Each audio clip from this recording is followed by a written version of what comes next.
Hey everyone, in today's video, I will show you how to pay with a Flexiti card on Wayfair, step by step. If you are looking to finance your purchases using Flexiti's payment plans, this guide will help you complete your transaction smoothly. So now let's get started. First, open the Wayfair website or app and log into your account.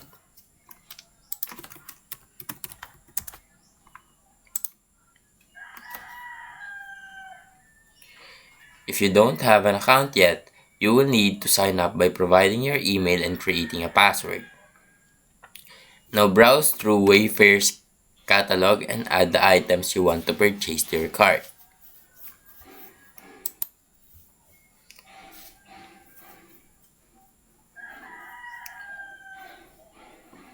Add to cart.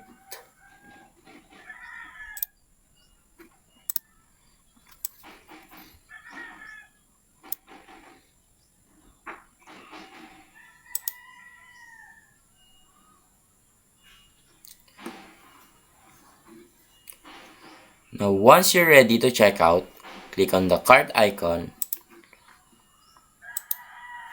and then select proceed to checkout or checkout now.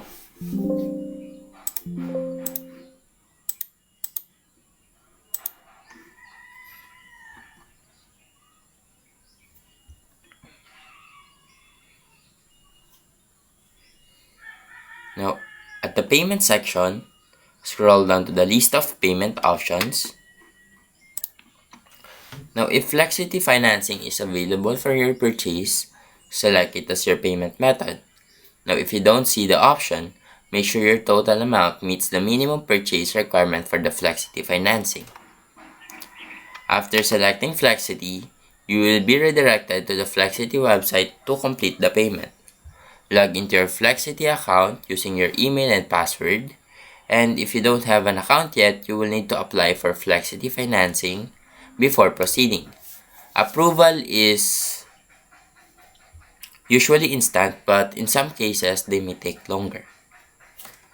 Now once you are logged in, the Flexiti will display a different payment plan options such as interest-free installments or deferred payments. Choose the plan that works best for you and review the terms carefully. Now, after selecting your financing plan, click Confirm Payment and you will be redirected here, all the way back to Wayfair, where you should see a confirmation message indicating that your order has been placed successfully. Now to ensure everything went through correctly, go to Orders in your Wayfair account.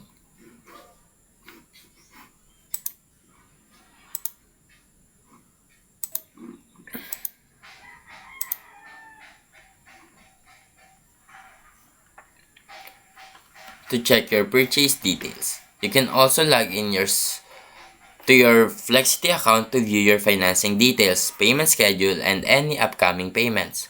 And that is how you pay with a Flexiti card on Wayfair.